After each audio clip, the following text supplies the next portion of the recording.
Martin with the Franklin Fire Department. I have been with Franklin for 3 years, a little over 3 years. All right, objectives. Provide an understanding of the specifications of the Halligan, the use of the Halligan, maintenance, and safety. And a little snippet here. The Halligan tool was invented in 1948 by New York Fire Department Chief Hugh Halligan. Prior to the Halligan tool's use, they used a Kelly tool, which that's a picture of a Kelly tool.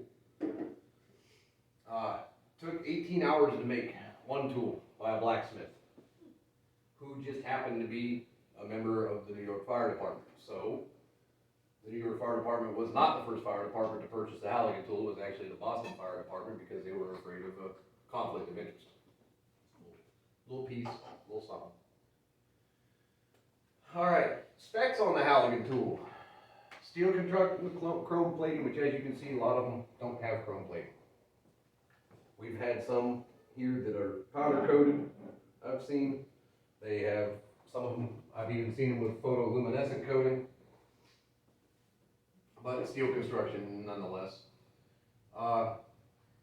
Anywhere from 36 inches to 30 inches.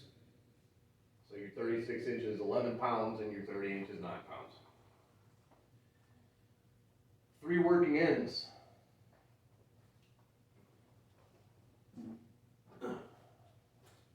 Have a 6-inch fork, 6-inch adze, and a 6-inch pike. And it is 3 pieces, believe it or not. Okay. Your adze, okay, is actually, these are actually pressed and pinned into the handle. So it's not all one piece of steel. Okay. And your fork, it says the fork is a little bit longer. Why, I don't know. But I can find out for you. Okay. This one, just for information purposes, is a leatherhead. If y'all want, y'all can pass it around, but be careful because it will scratch the tables and poke your neighbor. Uses: forcible entry, prying, purchase points, etc. We've all seen it done. One guy with a Halligan knelt down by the door, giving instructions to a guy with an axe or a sledgehammer, tap, tap, until they get it where they want it.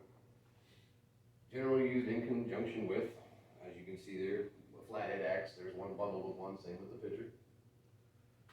And can be used, commercial iron sells them with a sledgehammer. What's the combination called? Set irons is just a slang term for it. It doesn't really have a name, so to speak, but it's called a set irons, which plastic handled axe, so. Right? But set irons, somebody says grab the irons, that's what they mean. Maintenance. Everybody here knows what a bastard file looks like? Okay. It's a 2-sided metal file, no wooden handle. Okay. We've got a few of them in the toolbox. Everybody's got them laying. Granddad's got them laying around in the shed. That's the one with the point? No. This is a flat file. Big, nasty, rasped file, usually rusty. Grandpa uses it to sharpen the lawnmower blades. One of those. Yeah. Yep. All right. Sharpen all working ends and avoid over sharpening. Anybody have any idea why you want to avoid over sharpening? It'll get stuck. That's one reason is it getting stuck. It's not prying, it's cutting. Second reason would be, anybody? Weaken the edge. Edge, yeah, edge retention. Correct? Okay. As with everything we use, mild soap and water, dry it thoroughly, and a thin coat of oil. That's a picture of Old Pappy's. That's what we use here at our department. Looks like peanut butter, smells like your uncle's aftershave, and is miraculous for lubricating and protecting steel. Okay. Safety. Of course, we're going to wear appropriate PPE.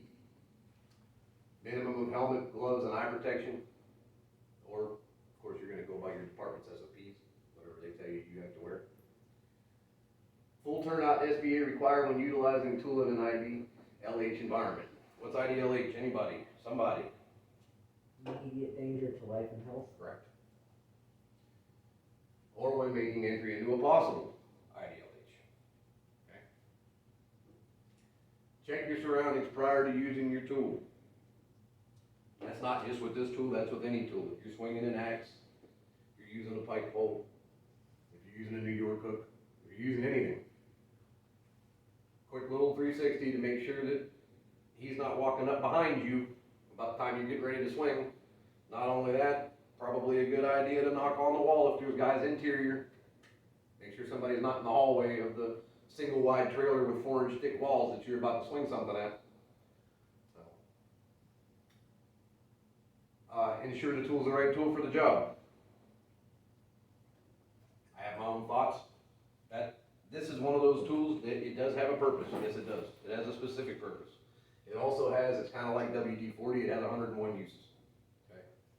I have seen them do anything from forcible entry to being, you take that pipe, pound it into a roof, you've got a step on these tin roofs that we have around here that are so slick when they get wet. Need a place to stand?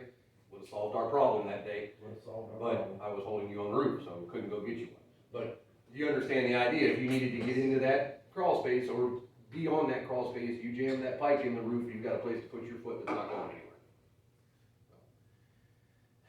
And of course, proper hand placement.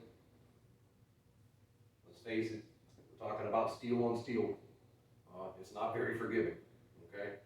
Your finger will lose, wearing a glove or not. If your finger's in a bad spot, that's common sense. Granted, I'm probably the worst one for it because I will hit my finger with anything, usually more than once, but trust me, you will regret your finger being between that end and that flathead axe when it comes home. A little summary. So anywhere between 30 and 36 inches, 9 to 11 pounds, and 3 working ends. How many pieces? 3 pieces. Okay. Which pieces are added to it and which pieces are already there? Paying attention? Yes, but. I'll give you a hint, it's not the fork. No. Okay. The pike and the adze. Okay. Uses, forcible entry, or purchase point, and they're referencing the commercial irons again. So what is a purchase point?